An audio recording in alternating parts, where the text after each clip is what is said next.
Hello and welcome back to my channel English for the Brave and Curious.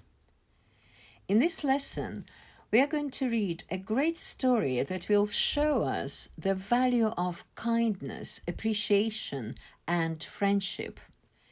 It contains a lot of interesting phrases and grammar and can be used for school revision on simple past, adverbs of frequency, direct speech, and vocabulary on animals, fruits, and vegetables.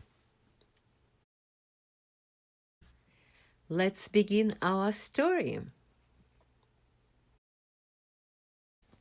Little Mouse loved staying with Gran and Grandpa.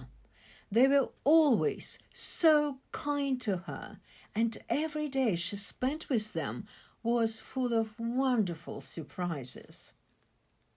Sometimes, when Little Mouse went out into the garden, Grandpa might surprise her with some tasty treats from his vegetable patch, and sometimes he would play ball with her in the garden.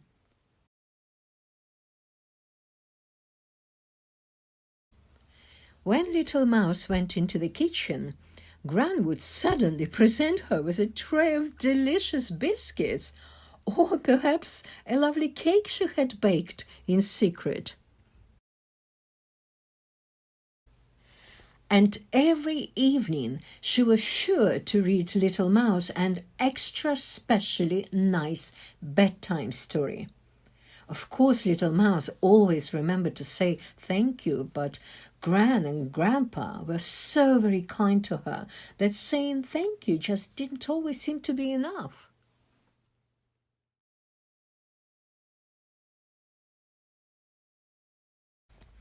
Each day Little Mouse would go for a walk, and as the summer drew on and turned into autumn, she noticed how the vegetables were ripening in Grandpa's vegetable patch, and how all the nuts and fruits were ripening in the fields and hedgerows. Little Mouse could see the woodland's animals going here and there collecting their winter store, and it gave her an idea.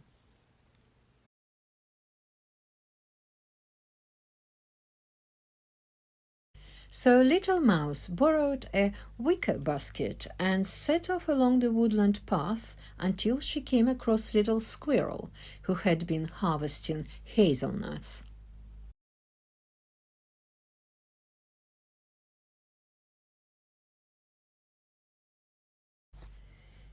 "If I help you to carry these hazelnuts home, will you let me have some?" she asked. "Of course," said Little Squirrel. And Little Mouse helped carry the hazelnuts all the way back to Little Squirrel's dray. Next, Little Mouse met Little Rabbit, who was looking lost under an apple tree. "Can you help me, Little Mouse?" said Little Rabbit. "I was searching for fruit and I found all these apples, but now I can't find my way home again." "Of course," smiled Little Mouse, and she helped Little Rabbit find her way home. In return, Little Rabbit gave her some big, juicy apples.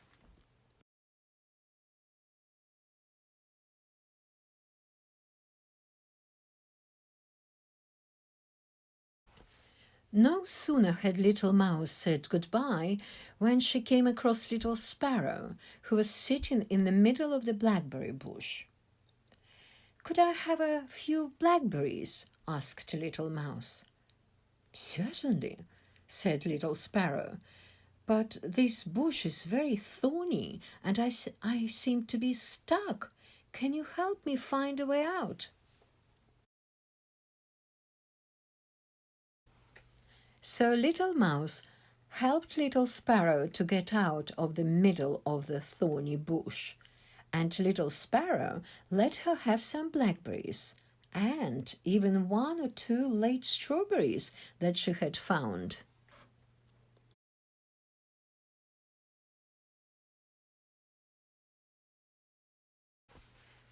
On the way home, Little Mouse heard a grumbling sound.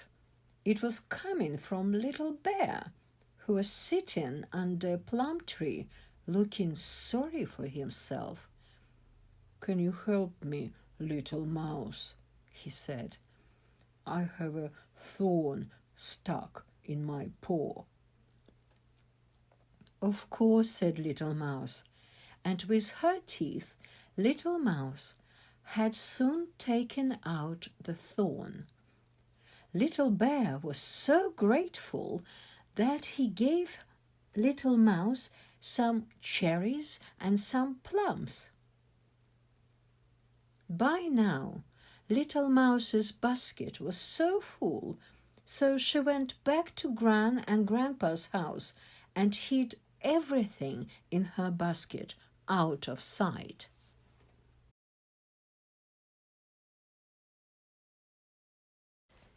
The next day, Gran and Grandpa went for a walk. They wondered why Little Mouse didn't want to come with them. But when they arrived home again, they had the surprise of their lives. There was a big sign outside of the garden gate that read, "Little Mouse's Thank You Party."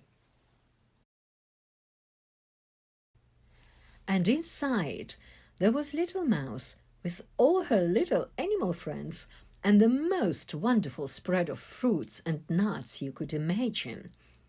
"It's a special party to say thank you for all the nice things you do for me," said Little Mouse proudly. Gran and Grandpa laughed and gave Little Mouse a great big hug and a kiss on the cheek each. "Why did you do that?" asked Little Mouse. "To say thank you, Little Mouse, of course," they chuckled. And everyone laughed. I hope you all enjoyed this story and understood most of it. So, what I would like you to do now is to write down all the sentences that show repeated or habitual actions in the past. Little Mouse mentioned it when she was talking about how kind her granddad and grandma were. Look out for adverbs of frequency, such as always, sometimes, each day, every day.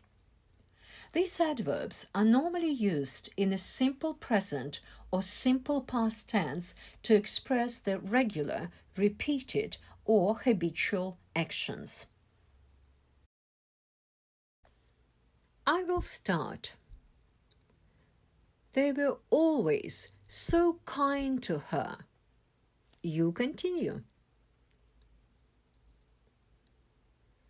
Did you write down this one? Of course, Little Mouse always remembered to say thank you. Did you include a negative sentence? Saying thank you just didn't always seem to be enough.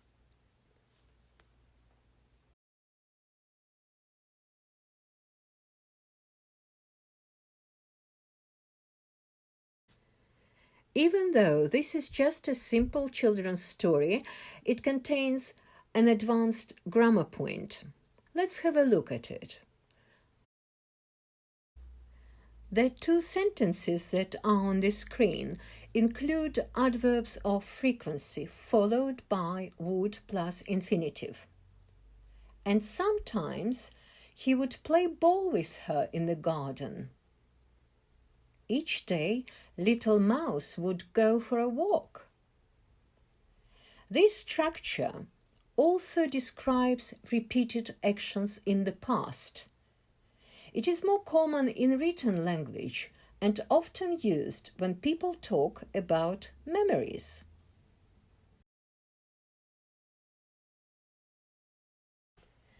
Since you are brave and curious, you are not afraid of difficult grammar. So I would like you to practice this structure by writing down 3 to 5 sentences describing your past habitual activities.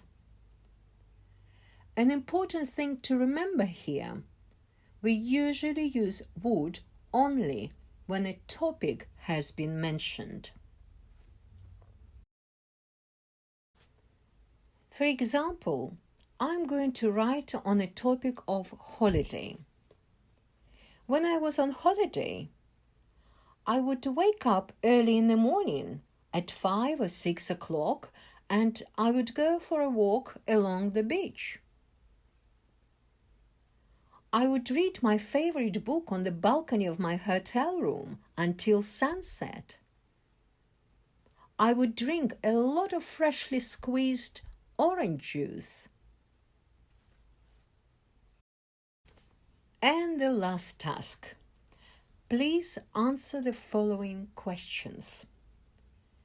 Do you agree that this story is about gratitude, appreciation, and friendly support? Why do you think so?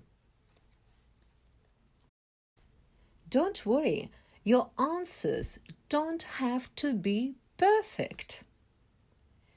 Find in the text the key phrases, and they will help you to explain your answers. Praise yourself for your efforts in doing this writing. You did it. You made a step forward in your learning, and that's the main thing. Well done. Keep learning, and I will see you in the next video.